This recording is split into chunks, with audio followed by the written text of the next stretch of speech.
जुबैर साहब बहुत शुक्रिया, आपने हमारे लिए वक्त निकाला। सबसे पहले तो ये बताइए, ये लंदन से मियाँ साहब आते हैं दुबई, आसिफ अली जरदारी साहब यहाँ से जाते हैं दुबई, क्या बन रहा है दुबई में? Y Dubai? पाकिस्तान में ये मीटिंग्स क्यों नहीं हो रही? और लाइटर नोट स्टार्ट करते हैं। मेरे ख्याल है पाकिस्तानी कौम लंदन प्लान सुन सुन के थक चुकी थी पिछले 50-60 साल में। हमेशा कॉन्स्पिरेसी, सो कॉल्ड कॉन्स्पिरेसी, वो कहते थे लंदन प्लान है कोई। अभी भी मेरा ख्याल है इमरान खान साहब ने थोड़े दिन पहले इल्ज़ाम लगाया था कि लंदन प्लान का ये हिस्सा है।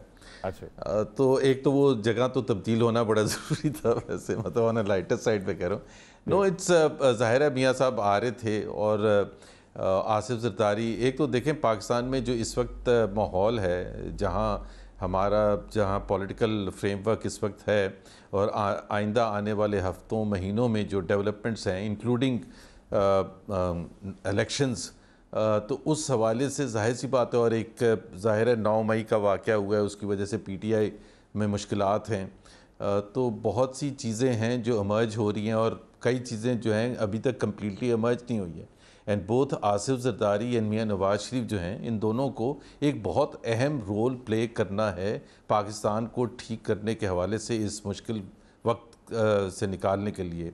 तो उनका मिलना इस वक्त भी इत्तेहादी हैं। ज़ाहिर है हुकूमत में आइंदा क्या शक्ल होगी वो तो बातचीत के बाद तय होगा कि किस तरह से पीपल्स पार्टी और मुस्लिम लीग आपस में क्या सीट एडजस्टमेंट करती हैं या इत्तेहादी के तौर पर लड़ती हैं या अगर अलग अलग लड़ती हैं। ये कंफर्मेशन है क्योंकि आज ये खबर चली है कि पाकिस्तान पीपल्स पार्टी ने पंजाब में मुस्लिम लीग नून से चंद सीटें मांग ली हैं। मतलब कमर ज़मान कायरा हो गए, नदीम अब्दुल चान हो गए, गिलानी ख़ानदान की मुल्तान की सीटें हो गई। इन सीटों के ऊपर नून लीग से दरख्वास्त की गई है कि यहाँ पे अपने कैंडिडेट्स खड़े मत करें इनके सामने। पीपल्स पार्टी का ख्वाहिश रही है ये, जाहिर सी बात है, इसको आप डिसमिस तो नहीं कर सकते। वो पंजाब में जब से पिछले 20-25 साल से पीपल्स पार्टी की कोई भी प्रेजेंस नहीं रही है। उनके लीडर्स जिस तरह कायरा साहब का आपने ज़िक्र किया, चंद साहब का आपने ज़िक्र किया, उनके अच्छे वोट वो लेते रहे हैं लेकिन उस तरह से जीत नहीं सके हैं। तो एक फॉर अ नेशनल पार्टी जाहिर सी बात है पंजाब जो सबसे बड़ा सूबा है उसमें प्रेजेंस होना ज़रूरी है। लेकिन PMLN को भी ये देखना है कि हम कितनी हद तक सीट एडजस्टमेंट कर सकते हैं और उसके बदले में हमें किस चीज़ का पॉलिटिकल फ़ायदा हो सकता है। सिंध में for example seat adjustment peoples party किस हद तक एग्री करती है या नहीं करती है। तो ये ऑब्वियसली ये इनिशियल वो है, ये तो हमें पता है कि पीपल्स पार्टी की ख्वाहिश रही है कि वो चंद सीटों पर सीट एडजस्टमेंट ज़रूर करे और बाकी सीटों पर वो डायरेक्ट PMLN के साथ आपका ताल्लुक वैसे कराची से, लेकिन मुस्लिम लीग नून सिंध तो वैसे ही इस वक्त काफ़ी बड़ी प्रॉब्लम्स में लग रही है। मिफ्ता इस्माइल साहब ने इस्तीफ़ा दे दिया इस ओहदे से, सेक्रेटरी जनरल के ओहदे से। मुस्लिम लीग नून तो इस मोड में इस वक्त लग रही है जैसे गिव एंड टेक नहीं बल्कि गिव ही गिव है। चेयरमैन PCB की स्लॉट भी आप लोगों को विकेट करनी पड़ी, 25 अरब के ऊपर भी आप लोगों को घुटने टेकने पड़े। मुस्लिम लीग नून लग रहा है कि बहुत ज़्यादा दे रही है अपनी पोजीशन से। ये ऐसा मेरा ख्याल है इम्प्रेशन तो हो सकता है, लेकिन सिंध के हवाले से मैं पहले क्लैरिफाई कर दूँ। सिंध में मिफ्ता इस्माइल ज़ाहिर सी बात है वो उन्होंने छोड़ा है अपनी पोजीशन से, लेकिन मैं आपको ये यकीन दिलाता हूँ कि आइंदा चंद दिनों में और हफ्तों में बहुत भरपूर अंदाज से आपको सिंध में हमारी PMLN के प्लेटफॉर्म से पॉलिटिक्स नज़र आएगी। कराची में, अंदरूने सिंध, दोनों जगह। अब वो जाहिर सी बात है वो फ़ाइनल क्या शेप इख्तियार करती है वो तो बात की बात है, बट बिहाइंड द सीन्स बहुत कुछ हो रहा है और हम बहुत मेहनत कर रहे हैं और कोशिश कर रहे हैं कि PMLN को, क्योंकि उसकी एक और वजह भी है मंसूर, जिस तरह से मैं पीपल्स पार्टी के हवाले से कह रहा था, एक अजम्पशन है इस वक्त जिस तरह से लग रहा है कि PMLN will be the leading political party in the elections, next elections जो होंगे, और वो उसका राइट होगा हुकूमत बनाने का इस्लामाबाद में। फॉर अ नेशनल पार्टी और फेडरल हुकूमत बनाने वाली पार्टी को चारों सूबों में अपनी प्रेजेंस होनी चाहिए। ये एक पाकिस्तान के हवाले से भी, एक फेडरेशन के हवाले से भी बहुत ज़रूरी चीज़ है।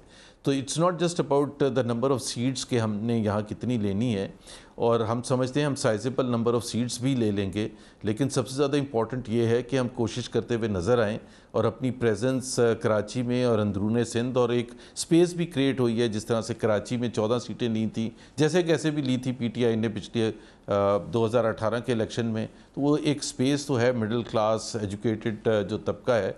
एंड आई थिंक वो आप देखेंगे चंद दिनों में, चंद हफ्तों में हमारी प्रेजेंस नज़र आएगी। जुबैर साहब, सिर्फ गिव एंड गिव नहीं होगा, गिव एंड टेक होगा। गिव एंड टेक होगा। अच्छा, ये बताइए, पार्लियामेंट के एक्ट से आज एक नया कानून जो है वो मंजूर हो गया है, और नवाज शरीफ साहब के ऊपर जो ताहयात पाबंदी थी और जहांगीर तरीन के ऊपर भी जो पाबंदी थी, अब वो 5-5 साल तक जो है महदूद हो गई है। क्या पार्टी के लॉयर्स विंग को या जो लॉ के मामला को देखता है, क्या उनको ये इंस्ट्रक्शंस हैं कि नवाज शरीफ की वापसी के लिए जो है वो तमाम तर तैयारियां पूरी करें? ऐसी इंस्ट्रक्शंस दी जा चुकी हैं?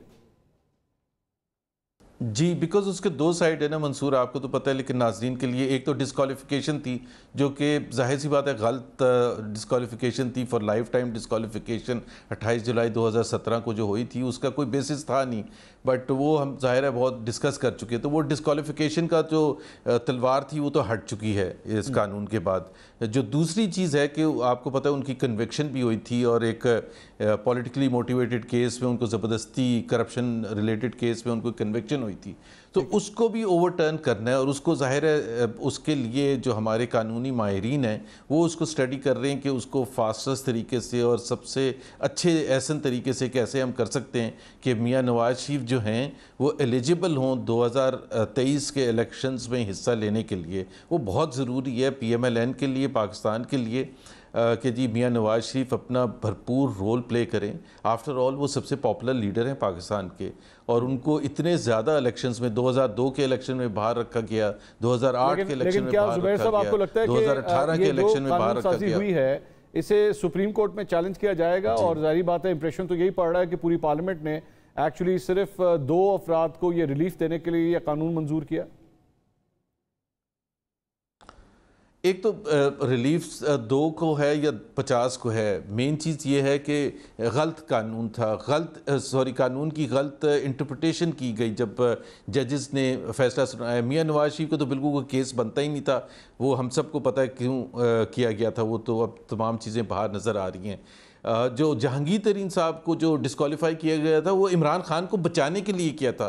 एक बैलेंसिंग एक्ट किया गया था कि जी ये ना लगे फिर सब क्वेश्चन उठाएंगे कि जी मियां नवाज शरीफ के लिए तो आपने कानून की इंटरप्रिटेशन बिल्कुल डिफरेंट की थी, और जब ये जहांगीर तरीन और इमरान खान का वक्त आया तो आपने बिल्कुल ही उल्टा। तो वो इमरान खान को बचाने के लिए एक बैलेंसिंग एक्ट के तौर पर जहांगीर तरीन रगड़े में आ गए और उनको डिस्क्वालीफाई कर दिया गया। तो अगर कोई और तीसरा भी होता है या चौथा भी होता है, बात ही है कि मर्डर केस में आपको 14 साल की सज़ा है, और एक बेटे से तनख्वाह न लेने के केस में आपको लाइफ टाइम डिस्क्वालिफिकेशन। ये कौन सी, किसी जगह नहीं होता, दुनिया में किसी जगह नहीं। उन जजेस को भी पता है जिन्होंने डिस्क्वालीफाई किया था कि वो किसी को मुंह दिखाने के काबिल नहीं है, और हिस्ट्री में वो एक ब्लैक चैप्टर एक ऐड हुआ था 2017 में। जैसे पहले बहुत से जो फैसले आए थे जस्टिस मुनीर के या उसके बाद जुल्फ़िकार अली भुट्टो के और दूसरे जो भी केसेस के फैसले आए थे, तो मेरा ख्याल है वो एक बदनुमा दाग है हमारी जुडिशल हिस्ट्री का, और उसको सही करना ज़रूरी था।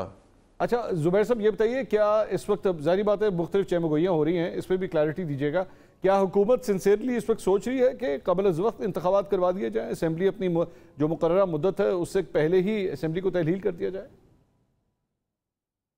देखिए उसमें पॉइंट ये है कि अगर पहले तहलील होता है तो वो 90 दिन का पीरियड चाहिए होता है। ठीक है। तो अगर अगस्त से पहले, अगर जुलाई में करेंगे तो फिर भी अक्टूबर में इलेक्शन होंगे, और अगर अगस्त के मिडल में करेंगे जब असेंबली अपना पीरियड पूरा करती है, टेन्योर पूरा करती है, तो फिर भी अक्टूबर में होंगे।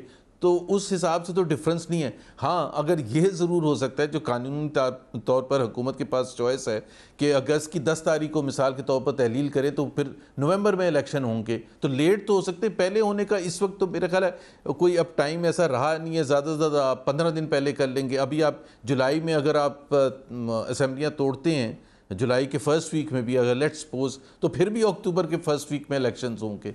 So it makes no difference. तो कम से कम वो जो एक दो चीज़ें पेंडिंग चीज़ें हैं, सबसे अहम उसमें IMF का है, उसको अगले 1.5 महीने में जितनी भी एफर्ट करके उसको ऑन बोर्ड ला के, ताकि केयर टेकर सेटअप जब आए तो वो उस प्रोसेस को कंटिन्यू रखे और ये ना करे कि जी उसको बिल्कुल रोक दे।